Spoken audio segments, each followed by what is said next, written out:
মাত্র সময় হয়েছে 6 ঘন্টা, 12 ঘন্টা এখনও পার হয়নি।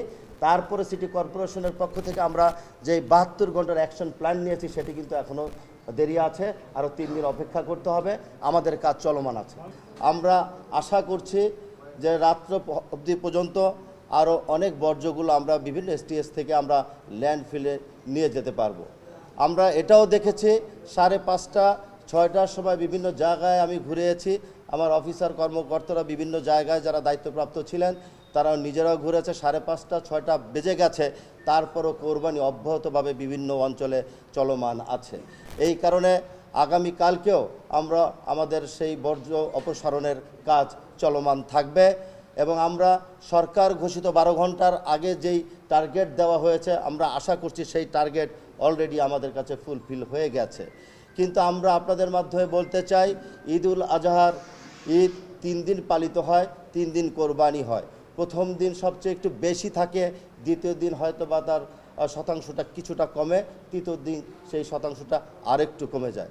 সেই কারণে ঢাকা উত্তর সিটি কর্পোরেশনের সকল কর্মকর্তা এবং আমি নিজেও আমরা একটি সবার মাধ্যমে সিদ্ধান্ত নিয়েছি কোরবানির এই 3 দিন 72 ঘন্টা একটা অ্যাকশন প্ল্যানের মাধ্যমে আমরা নগরবাসীকে একটু স্বস্তি দিব এবং বর্জ্য অপসারণে আমরা সফল হব।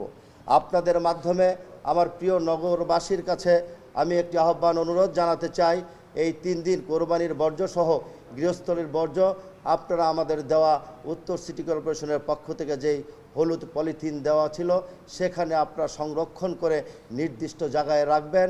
ঢাকা উত্তর সিটি কর্পোরেশনের জোনাল অফিসার সহ পরিচ্ছন্নতা কর্মীরা সেই বর্জ্যগুলো আমাদের এসটিএসে নিয়ে যাবে এবং এসটিএস থেকে পর্যায়ক্রমে ড্রাম ট্রাকের মাধ্যমে আমিনবাজার ল্যান্ডফিল্ডে আমরা সেখানে বর্জ্য অপসারণ করব।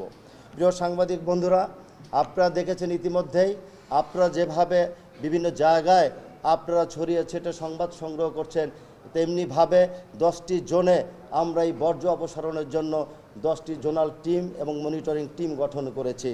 আমাদের সাথে যারা সহযোগিতা করেছে আগামীকালকেও তারা একইভাবে মনিটর এবং পরিচ্ছন্নতা কর্মীদের সাথে তারা সহযোগিতা করে ঢাকা উত্তর সিটি কর্পোরেশনে ক্লিন এবং গ্রিন করার চেষ্টা চালিয়ে যাচ্ছি। এই ঢাকাতে লক্ষ লক্ষ মানুষের যাতায়াত, কোটি কোটি মানুষ বসবাস করে, আমরা আমাদের নির্লস পরিশ্রম আমরা চালিয়ে যাব। আমরা শুধু আপনাদের সহযোগিতা চাই। আপনাদের দৃষ্টিতে আপনাদের ক্যামেরায় যদি কোনো বন্দী হয়ে থাকে এমন কোনো বর্জ্য একটি জায়গায় স্তূপ হয়ে আছে, দয়া করে আমাদেরকে আপনারা একটু জানাবেন, আমরা তাৎক্ষণিকভাবে সেই ব্যবস্থা গ্রহণ করব। কোরবানির হাটের পাশাপাশি বিভিন্ন জায়গায় অবৈধভাবে কিছু রাস্তার উপরে কিছু গরু অস্থায়ীভাবে তারা বসিয়েছিল, যেমনিভাবে ক্যান্টনমেন্ট বোর্ড কিন্তু ঢাকা উত্তর সিটি কর্পোরেশন ইজারা দেয়নি, সেটা ক্যান্টনমেন্ট বোর্ডের আওতায় তারা ইজারা দিয়েছে। কিন্তু মাঠের বাইরে এসে সিটি কর্পোরেশনের জায়গায় তারা কিছু কিছু জায়গায় তারা গরু ক্রয় বিক্রয়ের সাথে জড়িত ছিল। আজকে আমি সেখানে গিয়েছিলাম এবং বর্জ্য ব্যবস্থাপক প্রধান যিনি আছেন কমোডর হুমায়ুন সাহেব সেখানে গিয়েছেন। সেই সিটি কর্পোরেশনের জায়গাগুলো অলরেডি আমরা পরিষ্কার করছি, আশা করছি আগামীকালকের মধ্যে ইনশাআল্লাহ সেটা পুরোপুরি পরিষ্কার করতে সক্ষম হব। তাই আপনাদের সহযোগিতা কামনা করছি। কষ্ট করে আবার আজকের এই সর্বশেষ আপডেটের জন্য যারা আমাদের খবর সংগ্রহ করছেন আপনাদেরকে সিটি কর্পোরেশনের পক্ষ থেকে আমি ব্যক্তিগতভাবে আপনাদেরকে ধন্যবাদ জানাই। আমরা দেখেন, আমি আপনার প্রশ্নের জবাব দিই, এটা আপনার কাছে জানা আছে, আমি এখন আপনার মাধ্যমে জানতে পেরেছি। এটি এখন আমি তাৎক্ষণিকভাবে খবর নেব, যদি কোনো ধরনের এরকম কিছু হয়ে থাকে ব্যবস্থা গ্রহণ করা হবে। আমি একটু আগে কিন্তু বলেছি, আমার সর্বশেষ আপডেটে আমি বলেছি কাজ চলমান আছে, মাত্র সময় হয়েছে 6 ঘন্টা, 12 ঘন্টা এখনও পার হয়নি। তারপরে সিটি কর্পোরেশনের পক্ষ থেকে আমরা যে 72 ঘন্টার অ্যাকশন প্ল্যান নিয়েছি সেটি কিন্তু এখনও দেরি আছে, আরও 3 দিন অপেক্ষা করতে হবে, আমাদের কাজ চলমান আছে। আমি আপনাদেরকে বলি, যখন আমরা ইজারা দিয়ে থাকি সেখানে একটা কন্ডিশন শর্ত জড়িয়ে থাকে, হাটের যে বাসগুলো গাড়া থাকে তারা ইজারাদার তারা নিজেরাই সেটাকে অপসারণ করবে, তারপরেও যদি তারা অপসারণ না করে সিটি কর্পোরেশন সেটা অপসারণ করে সেখানে ক্লিন করবে, পরিষ্কার করবে।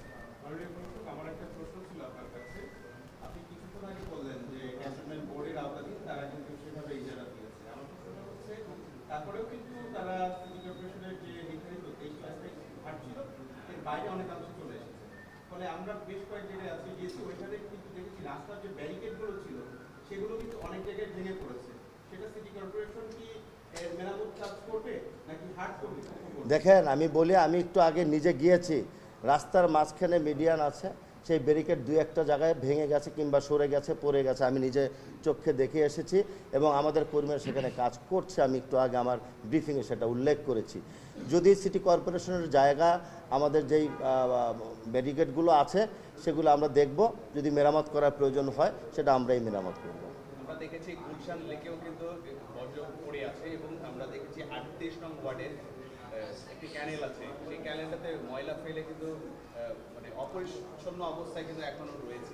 আপনারা দ্রুত আমি সাংবাদিক বন্ধুদের কাছে বিনয়ের সাথে বলবো, আমার সময় হয়েছে মাত্র 6 ঘন্টা। আমি আমার প্রেস ব্রিফিংয়ের মাধ্যমে অল্প সময়ের মধ্যে সারমর্মটা বলার চেষ্টা করেছি। আপনারা ধৈর্য ধারণ করুন, আপনারা আমাদেরকে সহযোগিতা করুন। বিভিন্নভাবে আপনারা যে প্রস্তুতি করেছেন, আপনাদেরকে একটু অপেক্ষা করতে হবে।